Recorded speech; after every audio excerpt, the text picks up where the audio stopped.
अस्सलाम वालेकुम नाजरीन, इस एपिसोड के आगाज में हम देखते हैं कि सुगोत में जब फिलादियोस अलाउद्दीन साहब को सब कुछ बता रहा होता है तो अलाउद्दीन साहब कहते हैं ठीक है, तुम्हारा रास्ता आसान हो।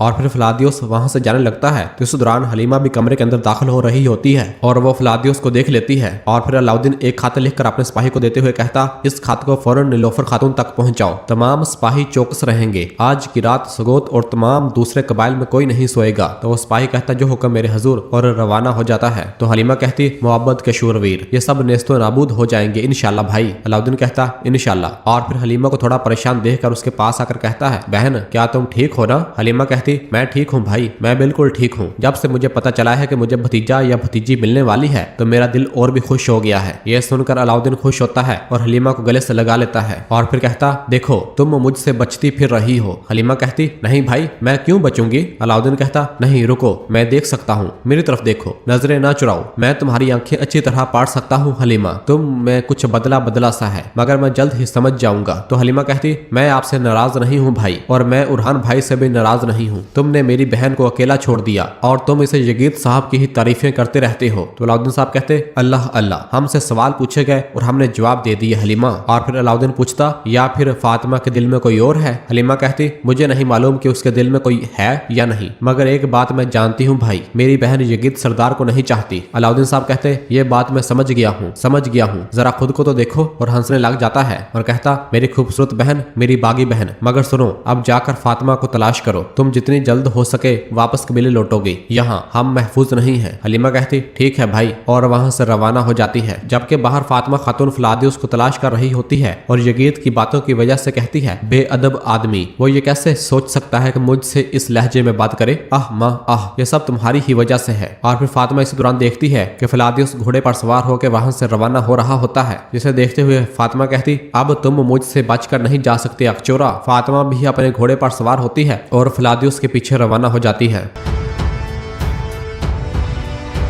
जबकि दूसरी जानब जंगल में संगूर साहब और अब्दुल्ला साहब अपने सिपाहियों के हमरा उरहान साहब के जरगे के लिए आ रहे होते हैं। संगूर साहब पूछते, उरहान साहब ने हमें इतनी जल्दी क्यों बुलाया है? अब्दुल्ला साहब कहते, हमारे दुश्मन तो सर के बालों जितने हैं, क्या खबर इस बार कौन सी मुसीबत दरवाजे पर आ खड़ी हुई है? संगूर साहब कहते, जितना ऊंचा पहाड़ उतनी ही ज्यादा बर्फ, इन्हें आने दो, अल्लाह के फजल से हमारी तलवारें सबके लिए काफी है। और फिर इस दौरान एकदम तीरों की बरसात होना शुरू हो जाती है। ये देखते साथ ही अब्दुल्ला साहब कहते, घात घात, और अपने घोड़ों से नीचे उतरते हैं कि मोहब्बत के शौरवीर बड़ी तादाद में तीरों की बरसात करते ही चले जा रहे होते हैं और बहुत से सिपाहियों को वो तीर लगते हैं। संगूर साहब और अब्दुल्ला साहब भी अपनी तलवारें निकालकर आसपास देखते हैं, लेकिन चारों तरफ से उन पर तीर बरस रहे होते हैं जो कि उनके सीनों पर लग रहे होते हैं। मोहब्बत के शूरवीर बड़ी तादाद में होते हैं और वो उन पर तीर बरसाते ही चले जा रहे होते हैं। तमाम सिपाही भी मारे जा चुके होते हैं और फिर एक सरदार कलमा शहादत पढ़ता है, मैं गवाही देता हूँ कि अल्लाह के सिवा कोई माबूद नहीं, और मैं गवाही देता हूँ कि मोहम्मद सल्लल्लाहु अलैहि वसल्लम अल्लाह के बंदे और रसूल हैं। और दो सरदार शहीद हो जाते हैं। और फिर इसके बाद आर्मागेदोन अपने आदमियों को लेकर बाहर निकल आता है और अब्दुल्ला साहब और संगूर साहब के पास आता है। अब्दुल्ला साहब और संगूर साहब को बड़ी तादाद में तीर लगे हुए होते हैं और वह जमीन पर गिरे पड़े होते हैं। आर्मागेदोन को देखकर संगूर साहब पूछते, तुम कौन हो? तो आर्मागेदोन कहता,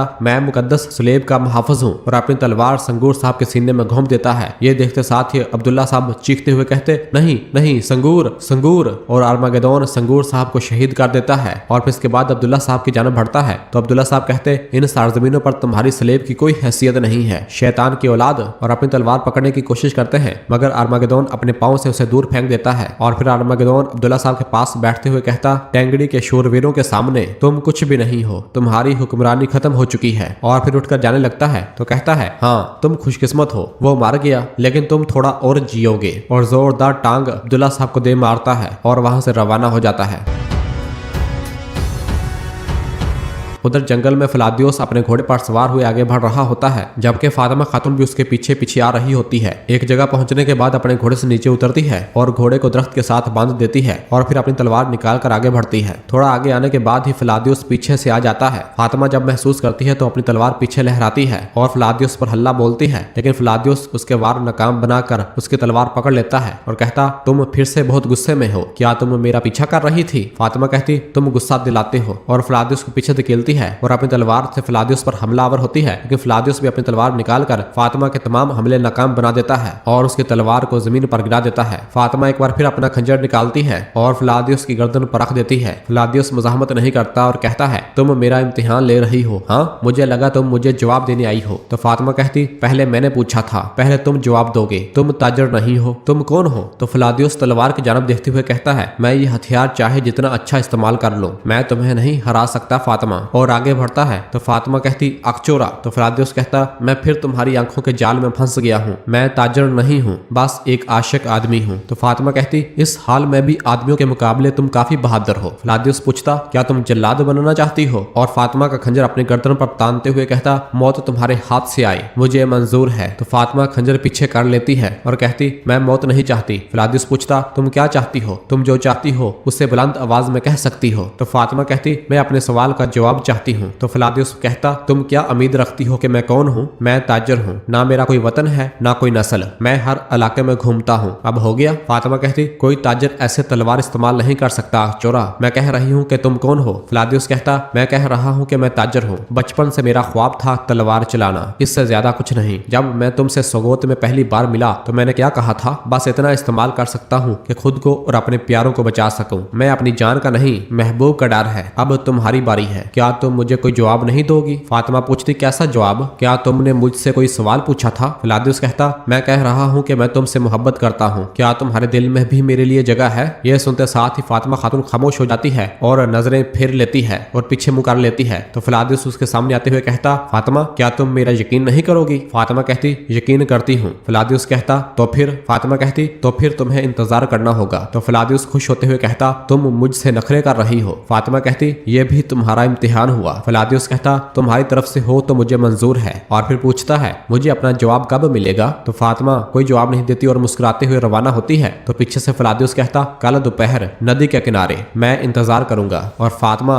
हंसते हुए वहां से रवाना हो जाती है, जबकि पीछे से फ्लादियोस भी बहुत खुश हो रहा होता है। और फिर इधर काई कबीले के सरदारी खेमे में शहनशाह साहब और बाकी सरदारान नीलोफर खातून के पास मौजूद होते हैं। शहनशाह साहब कहते, बुरहान साहब ने पुराने कबीले में शूरा बुलाई है, तो इसका मतलब है कि फौरी फैसला करके वहां से हरकत करेंगे। नीलोफर कहती, हेक्टर ने मेरी बहन दैफने और शहजादी अस्पोर्चा को भी कैद करने की कोशिश की, शुक्र है कि हमारे सरदार वक्त पर पहुंच जाए। तो औची साहब कहते, काफिर तरह तरह की चालें चलता है, लेकिन हम उनके सर कुचल देंगे इंशाल्लाह। और फिर इस दौरान एक सिपाही इजाजत लेकर खेमे के अंदर दाखिल होता है और आकर कहता, नीलोफर खातून, मैं अलाउद्दीन साहब की जानब से खबर लाया हूँ, और एक पैगाम नीलोफर को देता है। नीलोफर उसे खोलकर देखने लग जाती है और पढ़कर थोड़ा परेशान हो जाती है। तमीर बोगा कहता, खैर है नीलोफर खातून? शर है? नीलोफर कहती, खैर भी है और शर भी। हमारे जासूस ने हेक्टर की आने वाली फौज का रास्ते का पता लगा लिया है, गेंजे की पहाड़ी का रास्ता, और अब जो हमारे लिए शर है वो ये कि मोहब्बत के सुरमा हमारी जमीनों पर अचानक हमले करेंगे, ये इतला है। ये सुनकर शहनशाह साहब कहते, अब काफरों का खेल आया हो चुका है, वो चाहते हैं कि हम उनकी फौज का मुकाबला न कर सकें, इसलिए हमारे सीने में जख्म लगाना चाहते हैं। नीलोफर कहती, किले, शहर, कबीले, हर तरफ कासद भेजे जाए, जिसकी शक्ल या हरकत मशकूक हो उन सब की तलाशी ली जाए। इन जालिमों के सर एक वार करने से पहले,